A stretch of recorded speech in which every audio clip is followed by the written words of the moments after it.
Udah. Aku gak bisa share screen. Nggak bisa.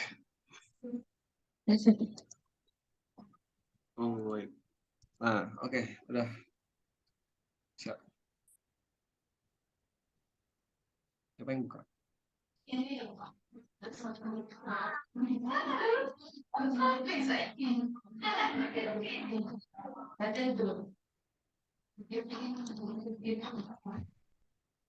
Assalamualaikum warahmatullahi wabarakatuh.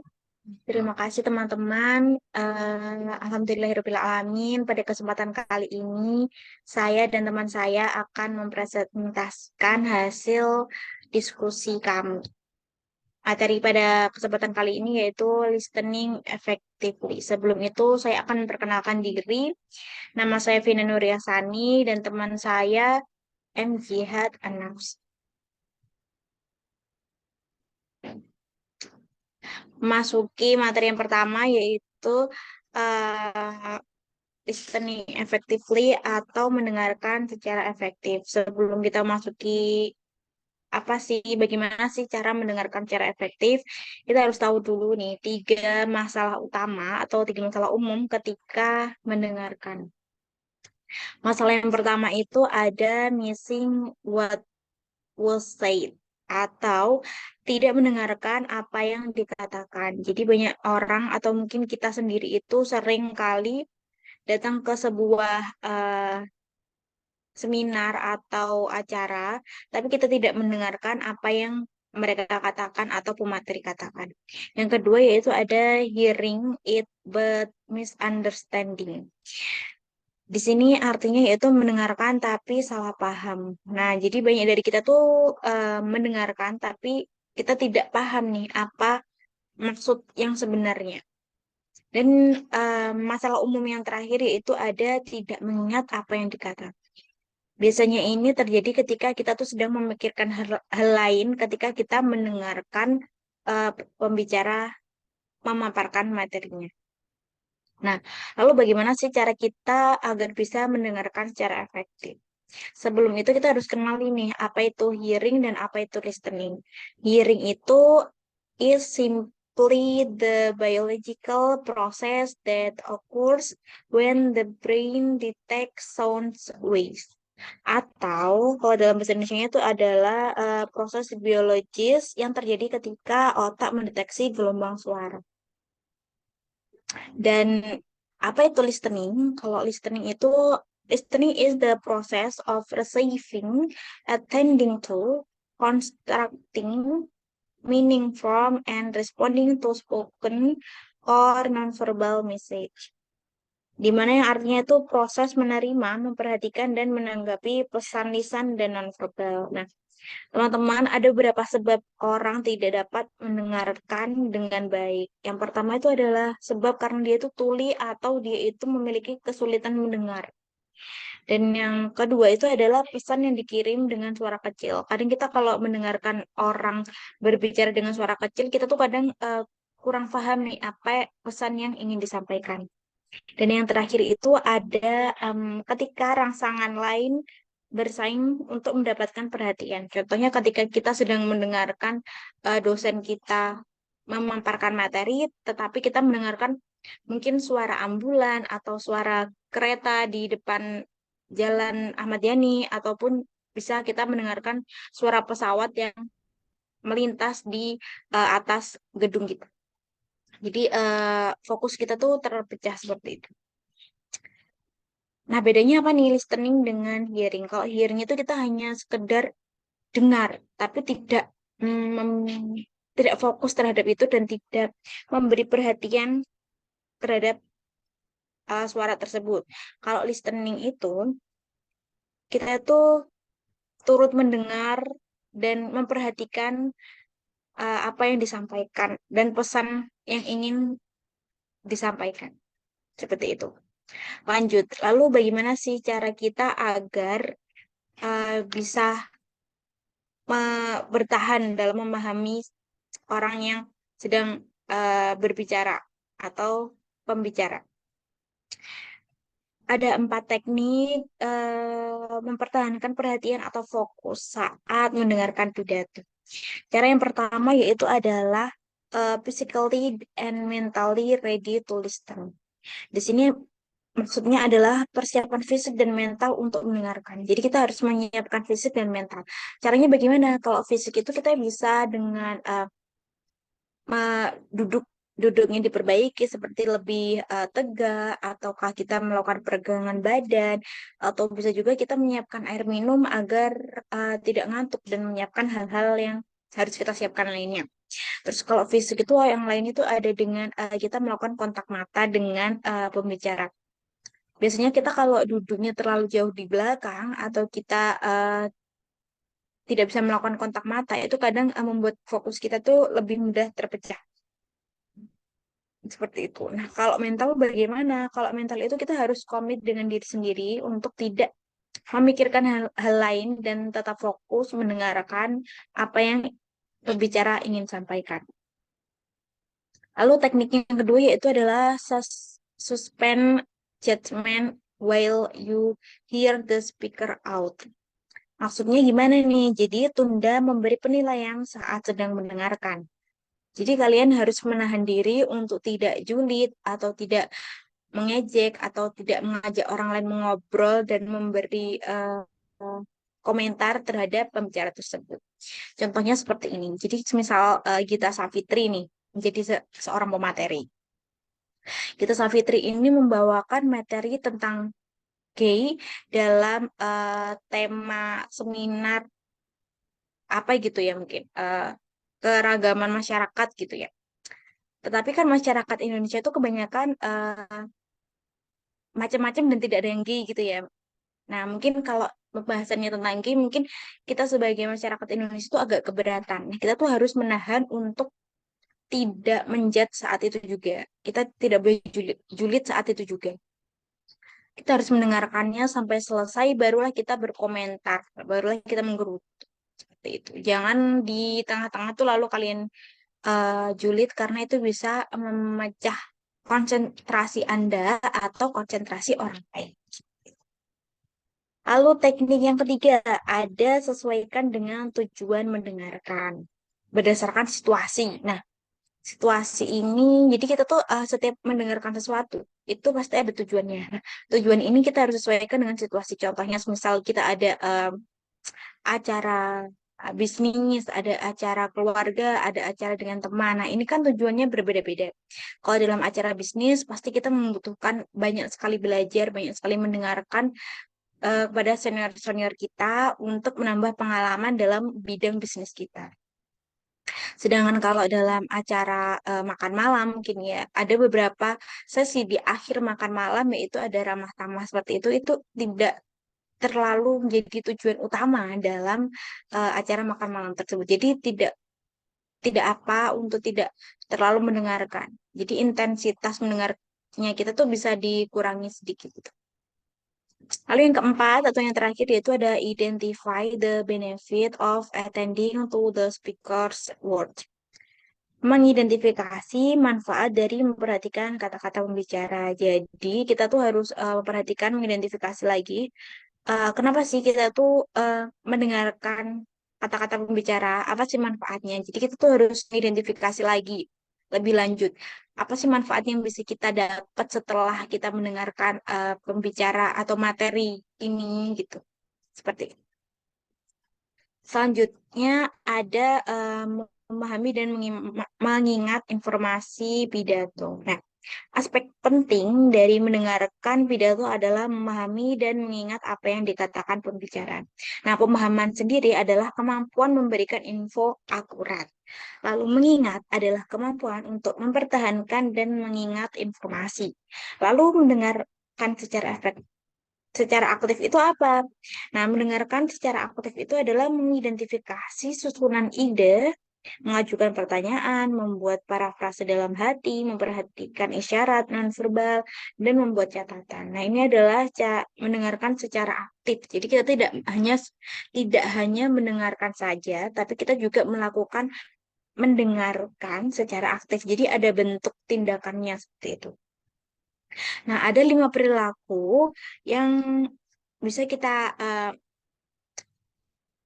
coba nih. Jadi ada 5 perilaku mendengarkan aktif untuk biar kita tuh lebih paham dan mudah uh, mengingat informasi. Yang pertama itu ada menentukan struktur pembicaraan. Determine the speaker's organization. Jadi menentukan struktur pembicaraan. Jadi kita harus sebagai pembicara itu sebaiknya kayak memberi poin-poin pentingnya aja gitu loh terhadap materi yang akan dibicarakan. Sehingga para pendengar itu lebih mudah memahami apa yang ingin disampaikan oleh pemateri. Yang kedua yaitu ask yourself question. Yang kedua itu yaitu mengajukan pertanyaan kepada diri sendiri. Ketika pemateri memaparkan sebuah materi dan itu harus mempertanyakan kepada diri kita sendiri. Contohnya adalah ketika pemateri menyampaikan bahwa berenang itu bisa mengaktifkan banyak otot di tubuh kita. Nah, kita harus tanya nih kembali kepada diri kita sendiri. Bagaimana kok bisa nih otot-otot kita tuh jadi aktif setelah saat kita berenang? Itu kan menjadi sebuah pertanyaan yang kritis ya, sehingga eh, informasi yang disampaikan itu tidak hanya sampai situ saja, tetapi ada kayak bagaimana bagaimananya tuh ada gitu kelanjutannya seperti itu. Lalu yang ketiga ada silently paraphrase key information. Nah, parafrase informasi kunci secara diam-diam. Jadi, usahakan ketika kalian mendapatkan sebuah materi, itu kalian olah lagi menggunakan bahasa kalian, kalian buat kata-kata sesuai dengan kemampuan dan pemahaman kalian agar kalian tuh bisa lebih paham lagi nih tentang materi yang disampaikan begitu. Jadi kalian buat kalimat sesuai dengan kata-kata kalian sendiri seperti itu. Yang keempat yaitu ada attend to nonverbal cues atau perhatikan isyarat nonverbal. Isyarat nonverbal itu penting ya menurut saya karena untuk mengingat itu ada beberapa banyak cara. Ada yang orang itu bisa mengingat menggunakan audio visual atau gerakan atau ekspresi. Nah, itu yang bisa membantu kita untuk mengingat. Kadang kita lupa sama kalimatnya tapi kita ingat ekspresinya. Nah, ekspresi-ekspresi itu yang bisa menambah ingatan kita nih. Oh, waktu orangnya itu kayak gini ekspresinya, kalimat yang dikeluarin tuh kayak begini. Begitu. Jadi lebih mudah untuk mengingat. Jadi kita usahakan kita tuh melihat atau memperhatikan isyarat-isyarat tersebut. Dan yang terakhir ini adalah take a good notes. Buatlah catatan yang baik. Nah, catatan yang baik itu tidak harus rapi, tidak harus tertulis semuanya, tetapi catatan yang baik itu bagaimana kalian itu bisa membaca catatan tersebut dan bisa mereview kembali catatan kalian tersebut. Jadi tulislah catatan sesuai dengan karakter kalian dan sam, tulislah bagaimana bisa kalian itu paham sama tulisan kalian sendiri. Nah, itu tadi adalah materi yang ingin saya sampaikan. Selanjutnya akan disampaikan oleh Mas Jihad Anafsi. Oke, baik Mbak Vina. Terima kasih atas waktunya dan terima kasih telah menjelaskan. Giliran saya yang izin menjelaskan. Critically analyzing a speech. Ya, menganalisis pidato secara kritis ya. Seperti yang kita ketahui, untuk mendapatkan hasil yang maksimal dari sebuah pidato itu kita tidak hanya memperhatikan apa yang dikatakan sama pembicara gitu ya, tetapi juga kita harus melakukan sesuatu agar dapat memahami dan mengingatnya. Namun mendengarkan dengan baik tidak berhenti sampai di sini saja gitu. Langkah-langkah yang secara efektif adalah analisis kritis dari sebuah pidato, proses mengevaluasi apa yang telah didengar untuk menentukan kelengkapan, kegunaan, dan kepercayaan. Nah, di sini disebutkan, belum. Baik. Nah, di sini disebutkan critical analysis is especially important when the speaker expect you to believe, support, or act on what was said. If you don't critically analyze what you hear, you risk going along with ideas that violate your values. Maksudnya, analisis kritis ini sangat penting dilakukan ketika pembicara mengharapkan Anda untuk percaya, mendukung, atau bertindak sesuai yang dikatakan. Jika tidak melakukan analisis kritis ini mengenai apa yang didengar gitu, maka akan berisiko mengikuti ide-ide yang mungkin tidak sesuai dengan yang dipahami. Ketika menganalisis pidato ini ada yang perlu diperhatikan. Nah, yang perlu dipertimbangkan dan diperhatikan. Next. Yang pertama yaitu the speaker credibility atau kredibilitas pembicara. Bagaimana sih pembicara mendapatkan keahlian tentang hal ini? Yang perlu kita perhatikan itu. Apakah pembicara tampak berpengalaman? Apa yang pembicara lakukan atau katakan sehingga dapat membuat kita percaya apa yang dikatakannya? Mengapa kita harus mempercayai pembicaraan ini? Yang kedua yaitu quality of content. Kualitas konten. Apakah pembicara menyampaikan informasi ini berkualitas tinggi yang cukup memastikan pemahaman? Apakah pembicara menyajikan cukup banyak contoh dan detail pendukung lainnya?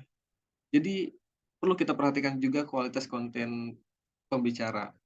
Yang ketiga ada quality of structure, kualitas struktur. Nah, di dalam kualitas struktur ini apakah kita memahami inti pidatonya, apa gagasan utamanya, penjelasan pembicara tentang tertera dengan baikkah atau gimana gitu. Nah, kualitas struktur ini juga perlu kita perhatikan di pidato tersebut. Yang terakhir atau yang keempat yaitu quality of delivery. Nah, quality of delivery ini perlu kita perhatikan. Di dalamnya itu apakah pembicara terdengar tulus, terinformasi, dan dapat dipercaya gitu. Apakah pembicara menggunakan ekspresi wajah dan gerak tubuh yang tepat? Apakah pembicara tampak menyampaikan sikap percaya diri terhadap audiensnya gitu. Nah, itu keempat tadi yang perlu kita perhatikan dan pertimbangkan gitu ya teman-teman. Nah, dengan menganalisis secara kritis kredibilitas pembicara serta kualitas konten, struktur, dan penyampaian yang efektif, mempertimbangkan dengan cermat apakah mereka memahami, percaya, mendukung, atau ingin bertindak berdasarkan apa yang telah mereka pelajari di pidato. Next. Nah, selanjutnya ada evaluating speech effectiveness, mengevaluasi efektivitas pidato. Kritik secara konstruktif. Pertama, kritik yang efektif mengomunikasikan pengamatan khusus. Kedua, kritik yang efektif dimulai dengan pengamatan tentang apa yang dilakukan pembicara dengan baik sebelum beralih ke pengamatan tentang apa yang dapat dilakukan pembicara dengan lebih baik.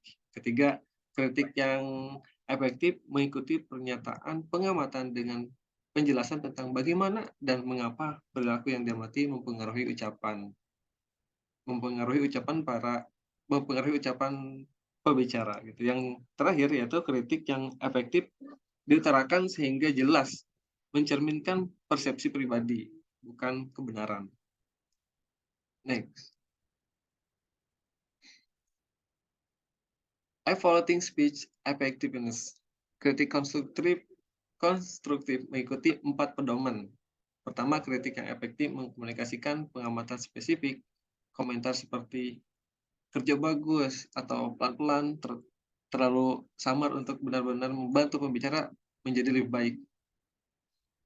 Nah, kritik konstruktif menawarkan pengamatan tentang konten, struktur tadi ya. Komentar tentang struktur berfokus pada struktur makro atau struktur mikro, termasuk bagaimana pembicara mengatur dan mengungkapkan gagasannya itu tadi atau konten isi pidatonya. Next.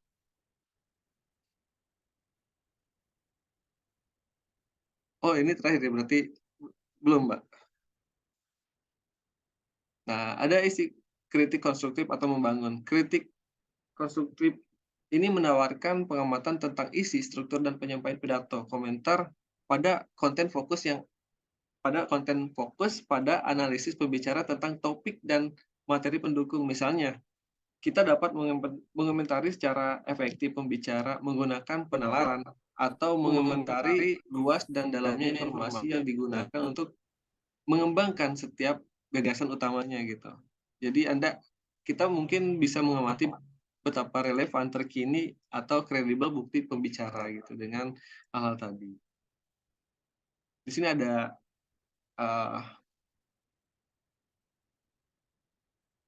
contoh